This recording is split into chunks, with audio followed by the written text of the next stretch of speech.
Working as the Post and Courier's Clemson reporter, I get to cover some of the top teams in the nation. One of the things that makes my job really interesting is being able to be at the facility, talking to the players, getting to learn their stories. With a subscription to the Tiger Take, you'll not only get to read everything I write on postandcourier.com, but you'll also get the latest updates straight to your inbox. But more than that, you'll get insights that you won't find anywhere else. Hi, this is Gene Sapakoff of the Charleston Post and Courier. I am the sports columnist and college football editor at the P&C. Welcome to Countdown to Kickoff, that fun weekly thing where we talk to Post and Courier Clemson beat writer John Blau about everything Tigers. And if you'd like to read John's really cool newsletter, check out postandcourier.com/the Tiger Take. That is postandcourier.com/the Tiger Take. John, 31-3 Clemson victory at Boston College last week. Clemson improves to 6-0, and they move up from number 5 to number 4 in the AP poll. Not that that matters too much, but let's just say they're in great position where they want to be going into the college football playoff rankings that come out in a few weeks.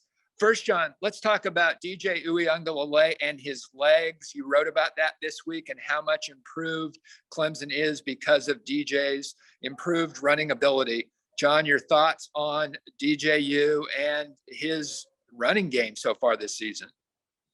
Yeah, I mean, there was a lot of conversation about it in the preseason, just that he lost about 30 pounds. He was obviously didn't have that knee brace anymore, was a little bit more agile in preseason camp, and it's kind of bared itself out thus far this season. I think he already has about 315, if I'm remembering right off the top of my head, rushing yards through 6 games. Last year in 13 games, he had 308. So he's already surpassed his total from last year.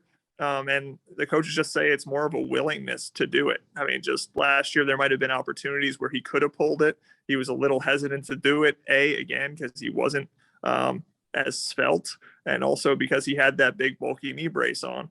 He's just more willing to do it. And when you do that, it gives you an extra hat in the run game in terms of they call it hats. It's an extra blocker because you've got your quarterback as the runner, your running back can block.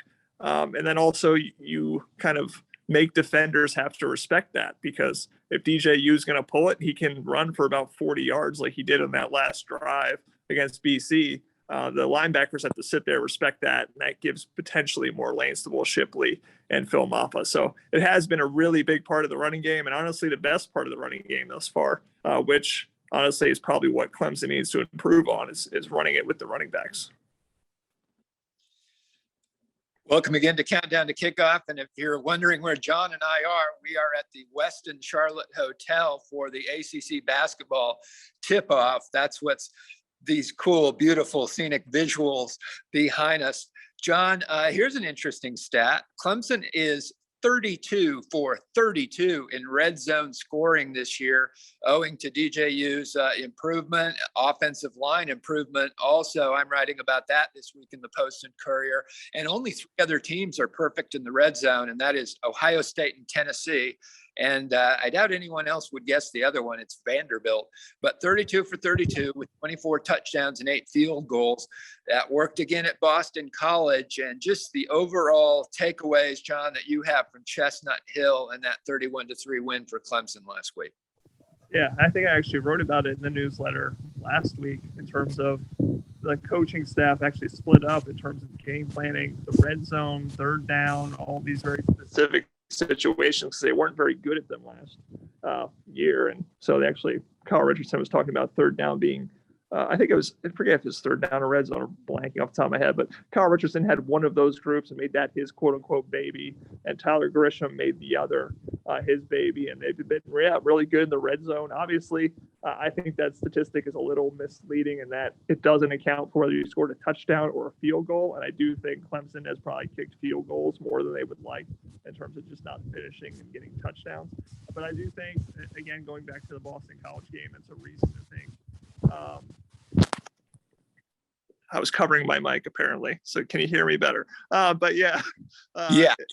In terms of the game last week against Boston College, I think that leaves you with reason to think they can do better in terms of scoring points, in terms of being an even better offense, because that they, it was 3-3 after the first quarter. And then we have that last drive. I guess the middle 8 is the thing that everybody's been talking about. The last 4 minutes of the second quarter and the first 4 of the third quarter. They were able to score a couple times there and pull away from Boston College, but defensively been great. Obviously, it's been a huge pickup since Wake Forest, and just getting that offense to just be a little more efficient and again turn some of those field goals into touchdowns would be a really big deal. Sapakoff, Charles, Post and Courier on Countdown to Kickoff with John Blau, Post and Courier Clemson beat reporter. If you'd like to check out his newsletter, go to postandcourier.com/the Tiger Take. John, this is an interesting game coming up at Florida State. And for Clemson fans and Clemson Nation, finally a relatively healthy Clemson Tiger football team. I mean, it's about as healthy as you can find Clemson being going back to the 2020 season. I mean, not even going into that 2021 opener at Georgia have they been as good a shape health-wise. What can you say about that? Yeah, obviously Brian Brzee has been missing for a couple of games. In the secondary, you're missing Tyler Venables and RJ Mickens. Sheridan Jones has still been out, but I think there's hope that all of those guys are going to be back for this game.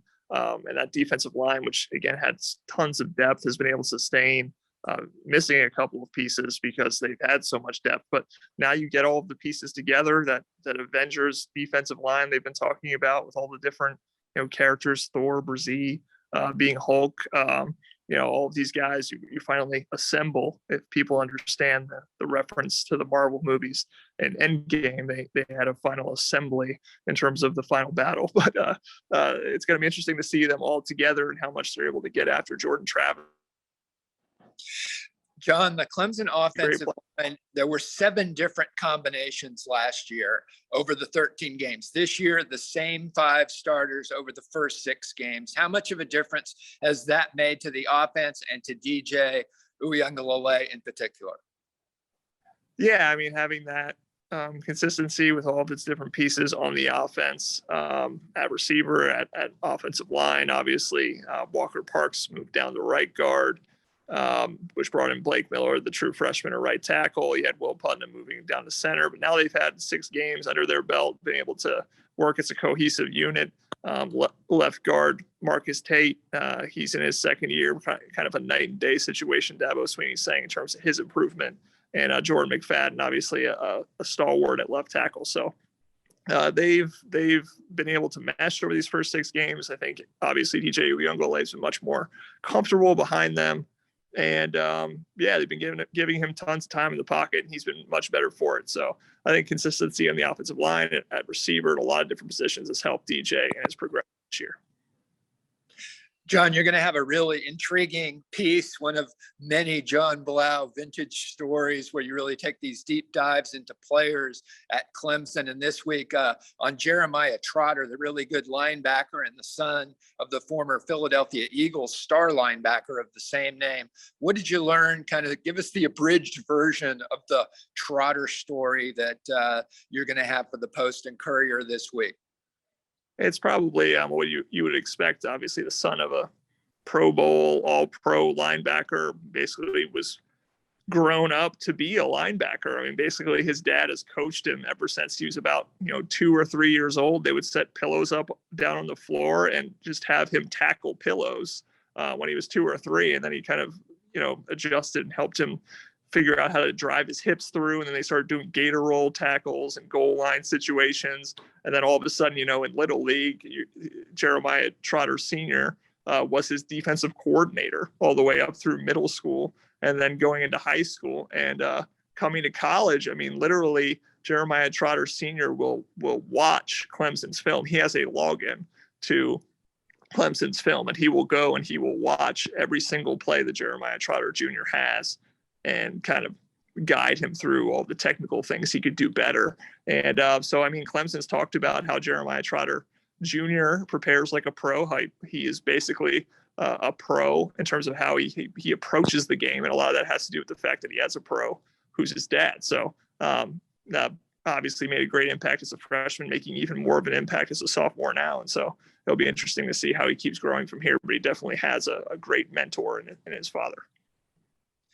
Don't tell any helicopter Little League parents about that he has a login to the film of all the.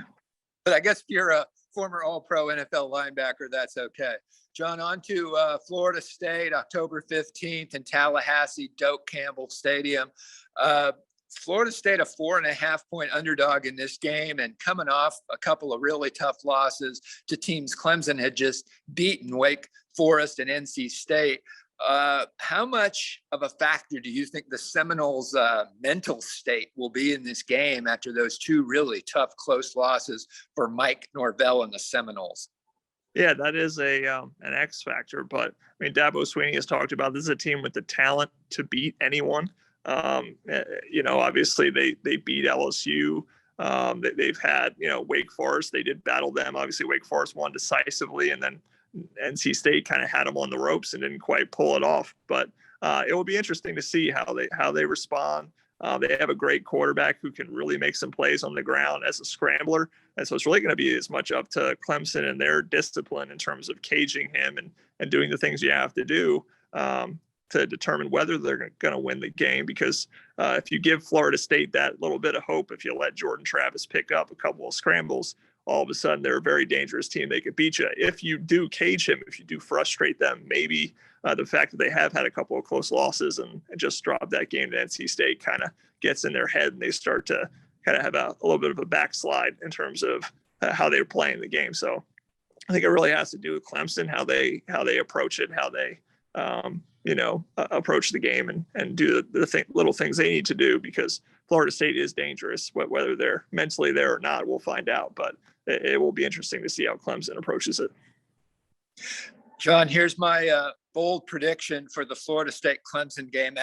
At some point before the game, some fake Seminole mascot guy will jump onto a horse and ride onto the field, look over at the Clemson sideline, and throw a flaming spear into the ground.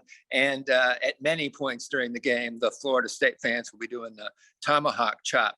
But as far as a more specific prediction, what do you see for this game, and what is your score your score pick? Let's go with that, John Blau. Let's go 21-17. I'm gonna go close, but a little over, I guess, whatever the spread is. Isn't it 3.5? I thought so. I'm gonna try to go 4. Yeah, I've seen it at 4.5. Maybe it's down to 3.5 or up to 5. Yeah, so 21-17 sounds pretty much in the ballpark. All right. Well, this has been another edition of Post and Courier Countdown to Kickoff with John Blau, Post and Courier Clemson beat reporter. If you would like more of John Blau, really cool insights from on and off the field, check out postandcourier.com/the Tiger Take. And until next week, for John Blau, I am Gene Sapakoff, and we will see you later to talk about Clemson versus Syracuse.